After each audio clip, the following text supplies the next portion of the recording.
The Hateful Eight is the new film by Quentin Tarantino, written and directed by the great man that he is, my favorite filmmaker anyway, and it stars Samuel L. Jackson, Kurt Russell, Jennifer Jason Leigh, Walton Goggins, Tim Roth, Michael Madsen, Bruce Dern, Demian Bichir, James Parks. That's pretty much the cast. I think that's 8, 9, something like that. I just had to count them basically. And like I said, this is the new Tarantino film, and I've been waiting a while to see this. You know, it came out in limited release in like December on Christmas, and then more wide release January, and I didn't get to see it until now, like the beginning of February. So was the movie worth the wait? We'll discuss it, but this movie basically, Samuel L. Jackson's bounty hunter meets up with Kurt Russell's bounty hunter as he's transporting Jennifer Jason Leigh, a criminal, and he's gonna take her into town to hang, because he's John Ruth the Hangman.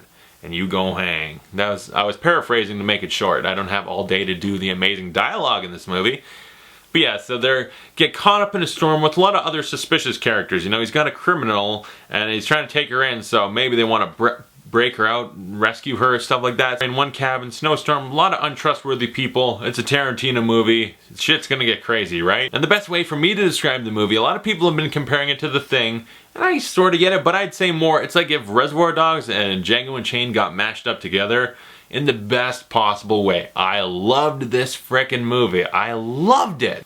And listen, Reservoir Dogs and Django Unchained are my two favorite Tarantino movies. I love Reservoir Dogs. That movie's inspired me in so many ways. That movie made me fall in love with film and want to be a filmmaker and understand how shit like that works and the greatness of it.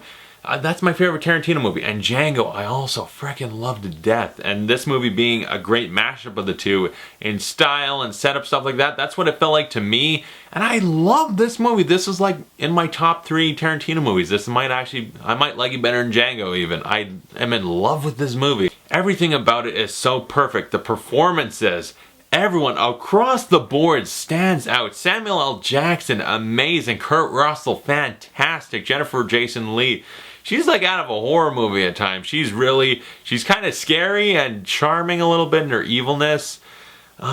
Walton Goggins too, I love that guy. He really stand out of the whole movie. Walton Goggins, Demian Bichir, great. Bruce Dern, fantastic. Just everyone, really great. We got Michael Madsen basically being Batman. His voice has just become like Batman. Hey there, I'm Michael Madsen. That's just, he almost sounds like that now. So across the board, everyone in the movie is amazing. The performances and the characters are playing such amazing, interesting characters that get to evolve. Because one of the great things about this movie, it's a mystery. There's a lot of people, we don't know who to trust. Everyone's a suspect to badness. So we're like, shit, we're not sure how we feel about everyone, and over the movie, your opinions on people will change and how you think of them. Like, that guy might actually not be that bad, or oh, he might be a real big villain. You don't know. So, like, the characters are very interesting because they're evolving as the movie goes on, and really, whew, it makes for an interesting movie. An interesting 3-hour movie. It's like 2 hours, 50 minutes. So it's it's deliberately slowly paced. It takes a long time. You really settle into the movie. You really have time to get to know the characters and be more invested in the tension going on, because when they get untrustworthy, some shit's gonna go down, some amazing scenes, and because it's so long, you're really invested. You're in it. You feel tense too in a lot of scenes. You're right there because it's not gonna just rush and go. It's slow, it's deliberate, sometimes excruciating slow with how things are going in the best possible way.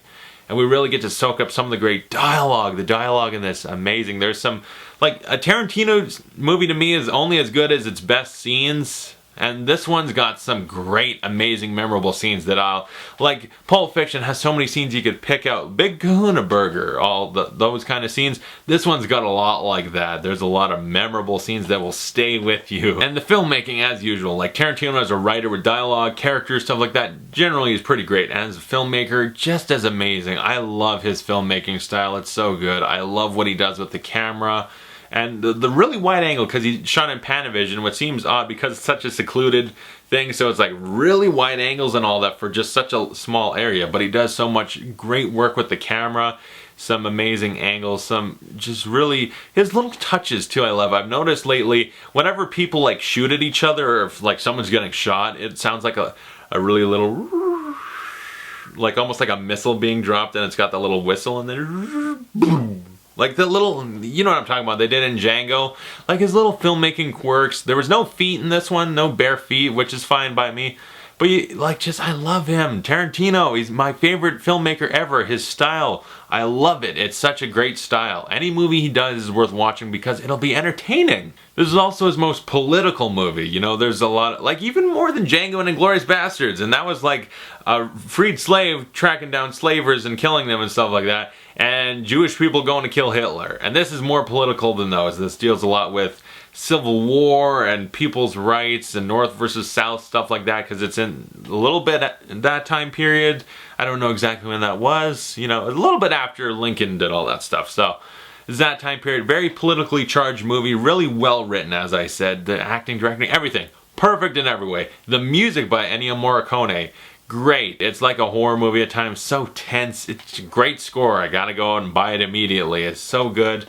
Everything, the cinematography and all that, as I said, the filmmaking, just, there's not enough compliments I can give this movie. I sat there for pretty much 3 hours and I was never bored. It never felt like it was dragging. I was so invested the whole time because of the writing and the filmmaking and the acting. It's just like, we're sitting there for like 40 minutes and like technically nothing's happening, but I'm so invested in the characters, their conversations, how we're feeling about them and how they're interacting with each other, and the tension between them could be rising and getting to an ultimate high. And it's just like, this is taking 40 minutes, I don't care. It's amazing. It's like a whole movie of the like basement bar scene from Inglourious Basterds. It's like a whole movie of that, or like the opening scene at the dinner table where it's 20 minutes of Hans Landa talking to the milk farmer. It's like a whole movie of that. Just long, drawn out tension. And at times extremely funny humor. Like, as I said, there's some scenes that are so memorable.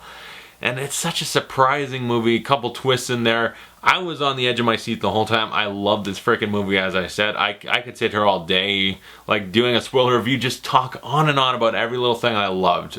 This is one of my favorite, probably in the top 2 Tarantino movies. Yeah, I'd give The Hateful Eight an A+.